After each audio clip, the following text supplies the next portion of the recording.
Hello everyone, welcome back to my channel. दोस्तों, आज हम देखिए इस खूबसूरत से प्लांट के बारे में बात करेंगे जिसे एरिका पाम बोला जाता है। वैसे पाम में तो कई सारी वैरायटी आती हैं, लेकिन सिर्फ एरिका पाम में भी दो तीन वैरायटी आती हैं। एक टेबल पाम होता है, बिल्कुल इसी की तरह वो छोटा होता है, उसको आप टेबल पे, विंडो पे कहीं भी रख सकते हैं। और एक मीडियम में थोड़ा सा आता है। और ये मेरा प्लांट जो है, ये एकदम बड़े आकार में, अगर आप इसको बड़े गमले में लगाते हैं तो ये काफ़ी बड़ा हो जाता है और काफ़ी जगह को कवर कर लेता है। तो ये एक इंडोर प्लांट है और एयर प्यूरीफाइंग प्लांट है। अपने आसपास की जितनी भी वातावरण में गंदगी होती है, जो हानिकारक तत्व होते हैं, उनको ये ऑब्जर्व करता है। और सबसे बड़ी बात कि ये 24 घंटे ऑक्सीजन देने वाला प्लांट है। जैसे स्नेक प्लांट होता है, बिल्कुल उसी तरह ये भी ऑक्सीजन प्रोवाइड करता है 24 घंटे। आप इसे अपने बेडरूम में, ड्राइंग रूम में, हॉल में, कहीं भी रख सकते हैं। तो दूसरी चीज़ कि ये अस्थमा और साइनस जिनको है, उनके लिए भी बहुत ही लाभप्रद प्लांट है ये।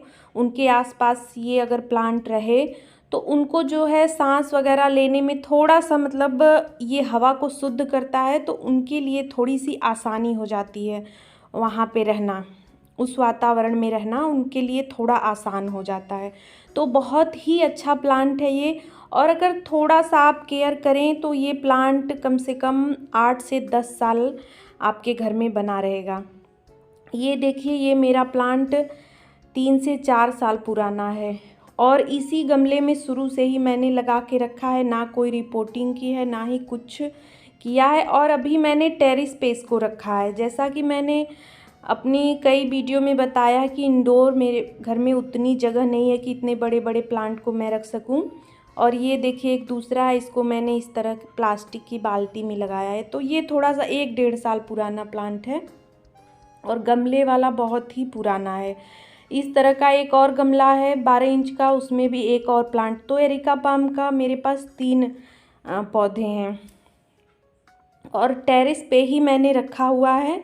बस वहीं पे जहाँ थोड़ी इसको धूप कम मिलती है, सिर्फ लाइट मिलती है, वहीं पे मैंने रखा है, ऐसी जगह पे। तो आज हम इसी के केयर के बारे में बात करेंगे कि इसकी कैसे केयर करें कि ये सालों साल आपके गार्डन में, आपके घर में एकदम हरा भरा रहे। इसकी पत्तियां देखिए इस तरह से ग्रीन रहती हैं, देख के ही मतलब बहुत सुकून मिलता है। और हवा को तो ये शुद्ध करता है ये। तो बात कर लेते हैं सबसे पहले इसकी मिट्टी की। तो मिट्टी जैसा कि सभी प्लांट की हम बनाते हैं, तो इसकी भी मिट्टी बिल्कुल वेल ड्रेन ही बनानी है। और उसमें कंपोस्ट की मात्रा आप कम रखिए। इस प्लांट को बहुत ज़्यादा फर्टिलाइज़र की ज़रूरत नहीं पड़ती है। जैसे आपने 80% रेतीली मिट्टी ले ली है, भुरभुरी मिट्टी ले ली है, तो उसमें 20% या थोड़ी सी और मिट्टी कम करके 25% खाद, कोई भी गोबर की खाद या वर्मी कंपोस्ट ले सकते हैं। और इस प्लांट को बड़े गमले में ही लगाइए। जिस वैरायटी की आप ले रहे हैं उस हिसाब से लगाइए। अगर बड़ा वाला है तो बड़े पॉट में लगाएंगे तो ज़्यादा अच्छा रहेगा। और दूसरी चीज़ लोकेशन की, तो जैसा कि ये इंडोर प्लांट है, लेकिन इसको एकदम इंडोर नहीं रखना है। ऐसी जगह रखना है जहाँ इसको अच्छी सूरज की रोशनी मिले। ब्राइट लाइट का मतलब देखिए ये नहीं होता है कि आप 2-3 एलईडी बल्ब लगा दें तो लाइट अच्छी मिल रही है। लाइट का हम लोग ब्राइट लाइट बोलते हैं, तो इसका मतलब है कि सूरज की अच्छी रोशनी मिले। और वाटरिंग की बात देखिए, मिट्टी मैं दिखा रही हूँ, मिट्टी ऊपर से सूखी हुई है लेकिन अंदर से गीली है। तो अब इसमें पानी देना है, बहुत ज़्यादा सूखने भी नहीं देना है और गीला भी नहीं रखना है। तो इस प्लांट को अगर सालों साल चलाना है तो सिर्फ आपको लोकेशन और पानी, 2 चीज़ का ही ध्यान देना है। बहुत ज़्यादा फर्टिलाइज़र की इसको ज़रूरत नहीं पड़ती है। अगर आप पानी का ध्यान देते हैं और लोकेशन इसका सही है तो ये कभी ख़राब नहीं होगा।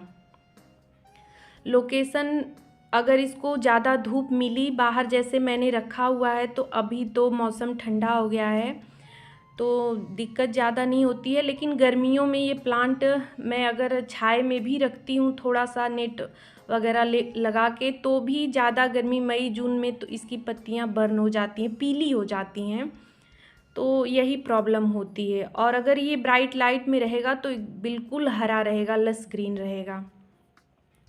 वाटरिंग भी इसको बहुत ज़्यादा नहीं करना है, ना ही सूखने देना है, ना ही बहुत ज़्यादा गीला रखना है। एक दिन अगर आपने पानी दे दिया तो फिर अगर इंडोर रखा है तो 1-2 दिन वेट कर लें, मिट्टी थोड़ी सूख जाए, नमी रहे, थोड़ी सूख जाए, ऊपर से 1-2 इंच सूख जाए, तो उसके बाद इसमें आप पानी डाल दें। और पानी जब भी डालें तो अच्छे से डालें कि पानी नीचे से ड्रेनेज होल से बाहर निकलने लगे। तो इस तरह से आप धूप और पानी का ध्यान दे सकते हैं। इसको आप बेडरूम में कहीं भी रखिए, सिर्फ लाइट का ही ध्यान देना है। विंडो के आसपास रखेंगे तो ज़्यादा अच्छा रहेगा। इस तरह से ये देखिए मैंने बाहर रखा हुआ है, और ये बाहर था तो बारिश हो रही थी, और इतना बड़ा ये पॉट है कि मैं इसको हटा बढ़ा भी नहीं सकती ज़्यादा, तो इस वजह से देखिए थोड़ा सा इसकी पत्तियां ख़राब हो गई हैं। तो अगर पानी भी ज़्यादा होगा, अंडर वाटरिंग, ओवर वाटरिंग, ये भी प्रॉब्लम इसकी पत्तियों में ये सब प्रॉब्लम देखने को मिलती है। तो अगर पत्तियां ख़राब हो रही हैं तो आप समझ जाइए कि या तो अंडर वाटरिंग हो गया है या ओवर वाटरिंग। उसमें भी पत्तियां पीली होने लगती हैं, और अगर धूप में रखा है तो पत्तियां बर्न होने लगती हैं। तो ये इसका साइन है।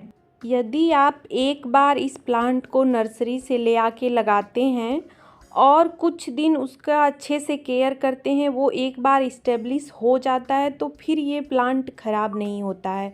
मैंने तो यही देखा है, और मेरा प्लांट कभी भी ख़राब नहीं हुआ है जब से मैंने इसको लगाया है। सिर्फ पत्तियां पीली हो जाती हैं, जैसा कि बाहर मैंने रखा है तो थोड़ी ख़राब हो जाती हैं पत्तियां, फिर मैं कट करके हटा देती हूँ, फिर से नई नई पत्तियां निकलने लगती हैं, और ये प्लांट बहुत ही अच्छे से चलता है। तो इस तरह से देखिए, अगर पत्तियां पीली हो गई हैं तो आप इस तरह से कट कर दें पत्तियों को, या फिर उस ब्रांच को भी आप कट करके हटा सकते हैं, और ऊपर से फिर नई ब्रांच एक एक निकलेगी। तो एक बार अगर ये प्लांट अच्छे से लग जाता है, पॉट में इस्टेब्लिश हो जाता है, तो फिर तो ये मुझे लगता है जल्दी ख़राब नहीं होता है।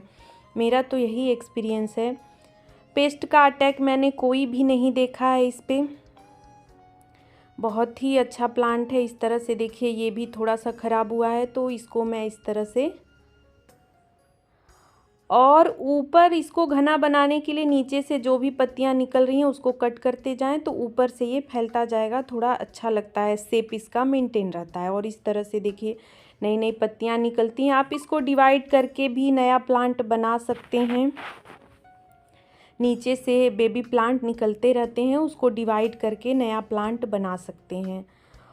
इस पौधे को बहुत ज़्यादा फर्टिलाइज़र की भी ज़रूरत नहीं पड़ती है। अगर साल में 2 बार या सिर्फ 1 बार भी आप गोबर की खाद या वर्मी कंपोस्ट डाल देते हैं, या फिर सीवीड का लिक्विड फर्टिलाइज़र डाल देंगे, तो ये अच्छे से चलेगा। इसकी पत्तियों पे स्प्रे करते रहें ताकि इसकी पत्तियाँ थोड़ी हेल्दी और शाइनी रहे। पत्तियों से ही इसकी सुंदरता होती है, तो उस पर आप गर्मियों में तो 1 बार रोज़ ही करें, तो जिससे ये हेल्दी रहेंगी। तो बस इतने से ही केयर में ये प्लांट बहुत ही अच्छे से चलता है।